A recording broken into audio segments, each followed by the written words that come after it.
très abondante qui s'ajoute à la matière première qui est l'examen et le contrôle du budget. Thierry Kambundi, Top Congo FM.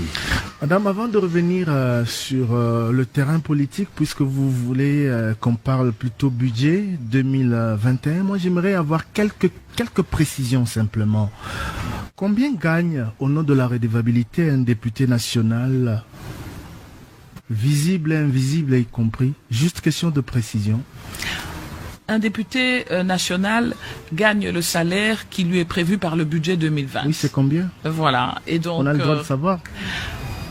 Je ne sais pas si je voudrais donner le salaire du député de façon détaillée, mais en tout cas, le député national gagne certainement bien moins que certains hauts fonctionnaires de la République. Madame, j'ai l'impression que vous n'avez pas envie d'en dire plus sur tous les sujets.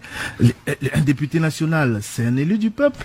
Tout à fait. Le budget nous concerne, vous l'avez répété plus d'une fois. Tout à fait. Nous ne sommes pas en droit de savoir aujourd'hui, puisque nous avons affaire à la numéro 1. Combien gagne un député national?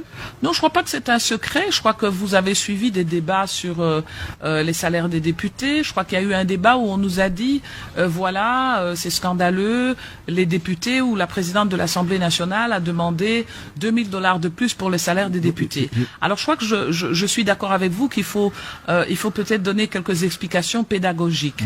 D'abord, il y a 500 députés à l'Assemblée nationale, plus 1500 administratifs. Donc en réalité, en termes de personnel qu'on gère à l'Assemblée nationale, c'est 2000 personnes, dont seulement 500 députés. Alors, les députés, comme tout le monde, ont leur traitement qui est fixé dans le budget. C'est combien? Alors, j'y arrive. Juste un chiffre? Non, j'y arrive. Okay. En 2020, il avait été prévu que le salaire ou le traitement des députés soit revu ou adapté à la hausse. Ça n'a pas été le cas.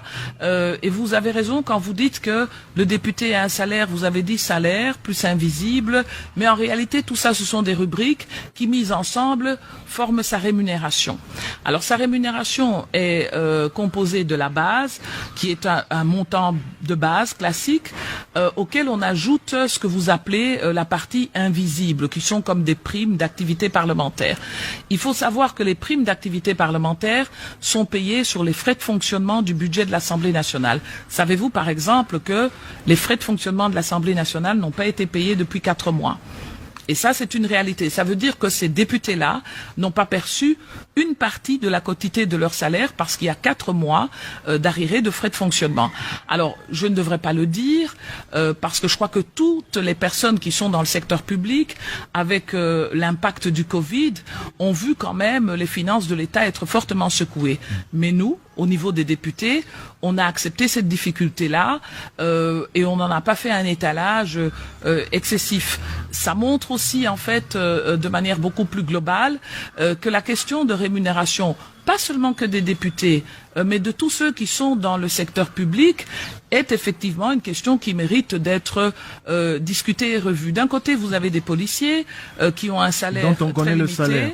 Policiers et autres fonctionnaires, on connaît le salaire. Dont on connaît le salaire, mais de l'autre, vous parlez beaucoup des députés, mais on parle un peu moins de ceux qui sont dans l'espace public de l'exécutif. J'ai juste posé une question, et qui gagnent beaucoup plus que les députés. J'ai juste posé une question. J'ai l'impression qu'elle vous met mal à l'aise. Alors qu'il y en avait une autre qui vous concerne, vous. Combien gagne la présidente de l'Assemblée nationale? Elle me met pas du tout mal à l'aise, mais je pense que je vous ai donné l'ordre de grandeur. Non, moi j'avais besoin des chiffres. Malheureusement, je suis déçu parce que j'ai l'impression que vous n'en voulez pas. Mais combien... C'est pas que je n'en veux pas, mais je crois qu'aussi par respect pour le député, est-ce que je peux vraiment de moi-même donner le chiffre du salaire du député? Je crois qu'il y a quand même une certaine... Pourquoi pas? Qu'est-ce qui vous en empêche? Non, je pense que par respect pour ceux avec qui je travaille, qui sont les députés, ce ne serait pas tout à fait indiqué, je pense, de balancer leur salaire. Même de nous dire combien gagne la présidente de l'Assemblée nationale? Certains parlent de plus de $100,000 par mois. Ah, ça c'est une information que j'apprends avec vous. Alors, moi, je serais pour un exercice qui soit complet.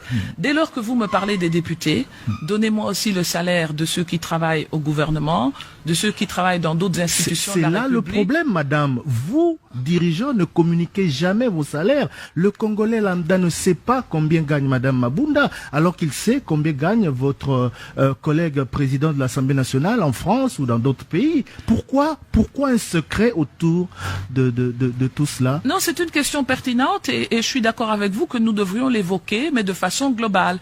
Au jour d'aujourd'hui, vous ne savez pas combien gagne le président de la République et je trouverais tout à fait malsain qu'on puisse discuter du salaire du président de la République. Je ne sais pas non plus combien vous gagnez. Donc, voilà, combien gagne le Premier ministre, combien gagne le ministre, je ne sais pas. Voilà, mais c'est une question tout à fait globale et moi je crois que à l'occasion du budget, on est tout à fait disposé à en discuter.